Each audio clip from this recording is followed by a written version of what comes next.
तो हेलो भाई लोग, कैसे हो आप सभी। आज हम बात करने वाले हैं एस राजामौली के बारे में। क्योंकि भाई एस राजामौली का जब नाम आता है ना, तो बाहुबली 2 की याद तो आपको आती ही होगी। लेकिन उससे पहले अगर किसी मूवी ने दुनिया में सबसे ज्यादा अवार्ड जीते हैं तो वो है RRR, और उसे भी डायरेक्ट एस राजामौली ने किया था। तो भाई एस राजामौली के लाइफ के ऊपर आधारित एक स्टोरी आई है जिसका नाम मॉडर्न मास्टर्स एस राजामौली। तो ये जो उनकी लाइफ स्टोरी है वो नेटफ्लिक्स के ऊपर रिलीज हो चुकी है। इसकी सारी की सारी कहानी जो है पूरे पूरे डिटेल के साथ आपको मॉडर्न मास्टर्स एस राजामौली इस उनकी लाइफ स्टोरी के अंदर सुनने को मिलेगी और देखने को भी मिलेगी। तो मुझे जहां तक याद है तो एस राजामौली की सबसे पहली फिल्म जो मैंने देखी थी वो थी मगधीरा, जिसके अंदर रामचरण लीड रोल में थे।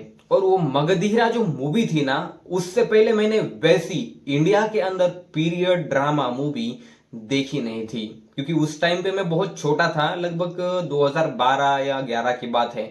उस टाइम पे मैंने वो मूवी देखी थी और उसे देख के मैं हक्का बक्का रह गया था।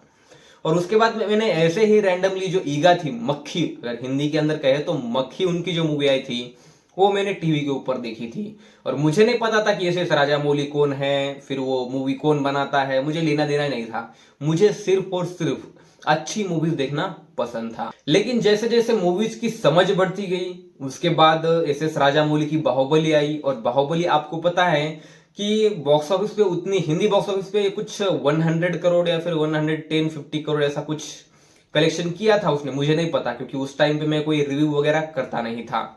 तो बाहुबली जो मूवी है ना, वो मैंने हमारे टीचर के कंप्यूटर पे देखी थी, वो भी चुप के और चोरी से देखी थी। और वो मूवी मुझे बहुत ही पसंद आई थी। मुझे ही नहीं यार, आप सभी को भी वो मूवी बहुत ही पसंद आई होगी। और उसके बाद सारे ऑडियंस के मन में एक ही सवाल था, कटप्पा ने बाहुबली को क्यों मारा।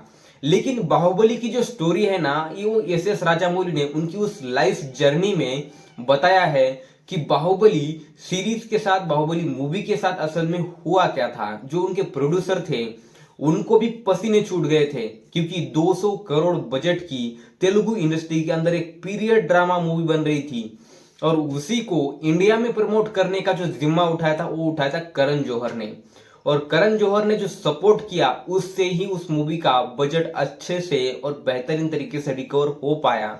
जब तेलुगु इंडस्ट्री के अंदर बाहुबली द बिगिनिंग ये मूवी रिलीज हुई थी, तब ऑडियंस का रिएक्शन जो था वो भी उस वीडियो के अंदर उन्होंने बताया कि किस तरह का था। क्योंकि पूरी तरह से नेगेटिव रिव्यू आ रहे थे बाहुबली द बिगिनिंग को लेकर। और उसके बाद जब फैमिलीज देखने गई ये मूवी, तो फैमिलीज को ये मूवी बहुत पसंद आने लगी। और तब जाके इस मूवी ने तेलुगु इंडस्ट्री के अंदर उनका जो बजट था वो रिकवर करके दिया प्रोड्यूसर्स को। और सबसे बड़ी बात तो ये है कि यार एस राजामौली की जो कहानी रही है वो बहुत ही मुश्किल और कठिन रही है। ऐसा भी नहीं है कि वो पूरी तरह से आउटसाइडर थे, क्योंकि उनके चाचा, अंकल और बहुत सारी चीजें थी जो इंडस्ट्री के अंदर ऑलरेडी काम कर रहे थे। लेकिन फिर भी अगर कोई भी हमारे नजदीक का भी है तो हमारे ऊपर पैसा क्यों लगाएगा। एस राजामौली के अंदर वो एक टैलेंट था जहां पर वो डायरेक्शन दे सकते थे। और उन्होंने किस तरह से अपना पहला डायरेक्शन दिया और किस तरह वो घबराए हुए थे।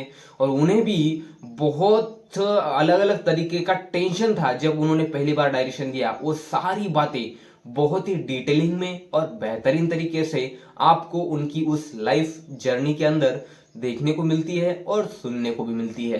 वो वीडियो देखकर, वो एस राजामौली की जर्नी देखकर आप भी बोलोगे कि भाई सक्सेस मिलना इतना भी आसान नहीं है जितना कि आप सोचते हो या फिर समझते हो। सक्सेस मिलने के लिए बहुत ही बेहतरीन और अलग अलग तरीके से दिमाग लगाकर और बहुत ही मेहनत से सक्सेस पाई जाती है। ऐसे ही किसी को या फिर किसी के दरवाजे पे सक्सेस चल के नहीं आती है। देखो, हर किसी को अपनी जिंदगी में ना मेहनत तो करनी ही पड़ती है। और बिना मेहनत के सक्सेस पाना मतलब वो कुछ ही दिन की होती है, कुछ पल की होती है, कुछ घंटों की होती है, जो बिना मेहनत के सक्सेस आपके पास आती है। अगर सक्सेस आपके पास आती भी है तो उसे बचा के रखने के लिए भी आपको बहुत मेहनत करनी पड़ती है। देखो, जब बाहुबली रिलीज हुई तो राजामौली को उतना कोई नहीं मानता था। अब उसके बाद बाहुबली 2 आई, तब राजामौली को सारी दुनिया जानने लगी। और उसके बाद जब RRR आई तो भाई पूरा वर्ल्ड जानने लगा कि एस एस राजामौली चीज है क्या। तो जेम्स कैमरून भी जो है एस एस राजामौली की तारीफ करते हुए नहीं थकते हैं। आजकल ना एस एस राजामौली के साथ हॉलीवुड का स्टार हो, बॉलीवुड का स्टार हो, टॉलीवुड का हो, कॉलीवुड का हो, हर एक सुपरस्टार उनके साथ काम करना चाहता है।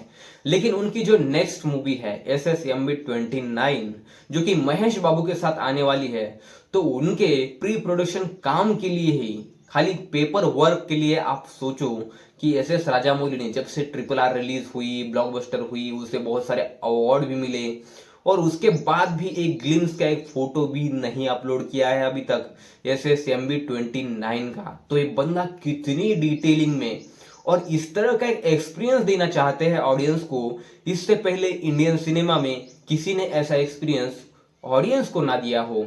इस तरह का एक्सपीरियंस आपको पर्दे के ऊपर SSMB29 में देखने को मिल सकता है।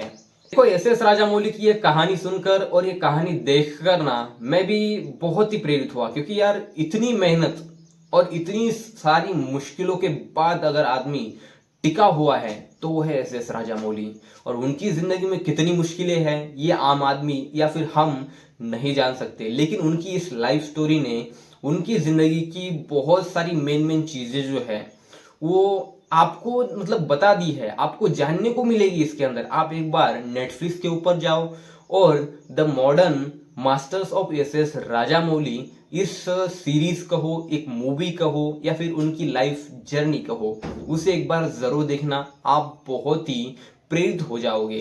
तो भाई लोग, वीडियो में अगर आपको कुछ पसंद आया हो तो इस वीडियो को लाइक करो, शेयर करो, कमेंट करो, आपके अपने बालाजी फिल्म वाला चैनल को सब्सक्राइब करना बिल्कुल मत भूलो। तो मिलता हूं आपसे ऐसे इंटरेस्टिंग नेक्स्ट वीडियो में, तब तक के लिए लेता हूं विदा। Take care, see you soon, bye bye.